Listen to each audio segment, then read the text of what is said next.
Julia, and today I will be answering and simplifying things about the topic we are hacking bacteria in order to fight cancer.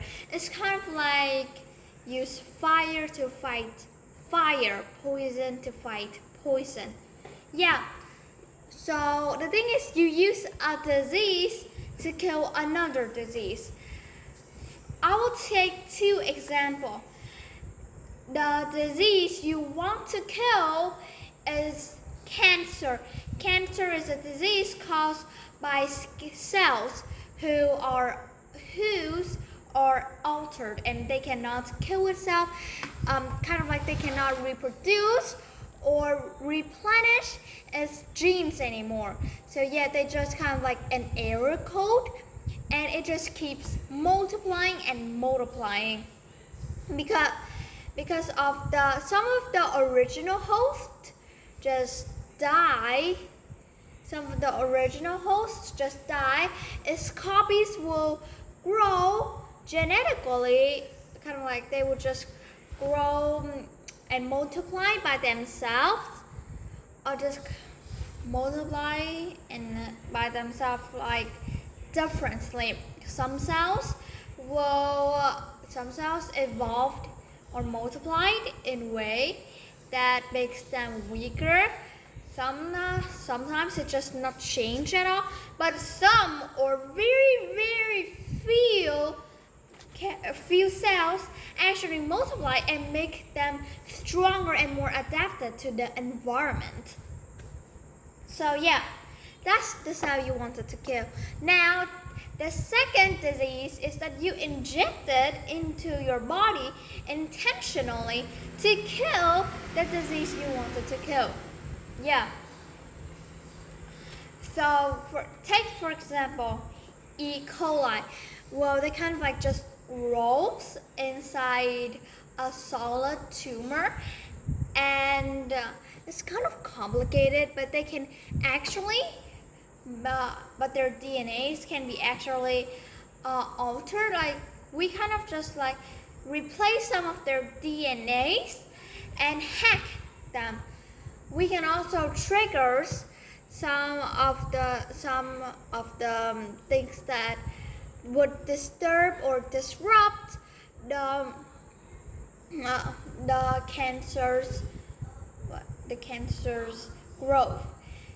For example, we can make the bacteria react to certain presence, absence, or combination of factors. For example, low oxygen, high pH level. No, like pH, high oxygen, low pH level, and also kind of like many carbon dioxide. Yeah, and boom. This is just an example. The bacteria, they just kind of like release many chemicals that kill the cancer, something like that. Well, there's also a circuit. This is known as a biological circuit. One type of biological circuits is a synchronized lysis, or SLC. It allows bacteria to not only deliver medicines, but to do it on a set of schedule. Yeah. Well, the anti-cancer drugs begins at the bacteria rows, and it only happens within the tumor itself, so not outside or not anywhere else, because it will harm healthy tissues. Next, after they've produced the drugs, a kill switch causes the bacteria to burst when they reach a critical population threshold. This both releases the medicine and decreases the bacteria's population. However, there are certain percentages of bacteria that will be alive to replenish the population again, and after an amount of time, like a schedule or something like that, yeah, and it will burst or kill again. So it just kind of depends. It's like doing a math problem with time and time and numbers. Yeah, I'm good at math anyways. Yeah, and let's answer the question. Where are the introduced bacteria located in the tumors? Like inside the tumors. So 3, what are some problems with conventional therapy such as chemotherapy, radiation therapy, or immunotherapy? So they can affect the healthy cells and our body in general in the long term.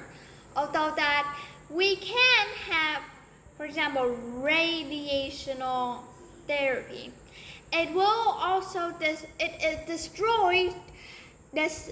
For as much as I know, it destroys the healthy cells as long as the unhealthy cell, the altered cell, cancer. Yeah. So that they can just kind of like kill whatever they say. And the same goes for immunotherapy. Like, you never know about TB, right? This is just an example. So the immune system just kind of like overreacts for a small amount of TB, and then it causes and the T cells, the killer T cells, just kind of like don't care about who they're killing. It's like police is going on mass murders to people who they think were criminals but are actually innocent. Yeah. And chemotherapy is just kind of like feeds your body enough nutrients, something like that. I don't know, enough nutrients to keep on surviving, but actually they're just feeding the cancer as well. That's as much as I know. So what does the synchronous lysis SLC do? They kind of like a bomb timer, a timer bomb or a bomb timer. You set one bomb. This is an example. One bomb at 2 a.m. and after 1 hour, 3 a.m. you kind of like the bomb just multiplied 100 a.m. and on the 4th a.m. where there are 4 or many bombs. Yeah, and the timer click, it stops, it's ring ding ding ding ding ding, and boom, off the bomb exploded. It kills the enemy. Our enemy is your cancer. Yeah, just something like that. What is the advantage of using bacteria as drug delivery vehicle as opposed to nanobots? Because bacteria, they are natural, and although we can have side effects, they kind of like just blends in with the natural world, so there are kind of like less side effects than nanobots. Moreover, nanobots take time to develop. Like, why did you have to create your own paper for your essay when you can just go to the store and then buy a sheet of paper for $1? Why? Honestly, why? Yeah, just kind of like something stupid like that. And moreover, bacteria, they blend in more perfectly with the environment. The tumor cells, they kind of like grow suspicious of the nanobots because there are some flaws and they can actually kill the nanobots. But the bacteria, they just kind of like 1 in a 1 or something like that. Yeah, so I think that's all. Thanks.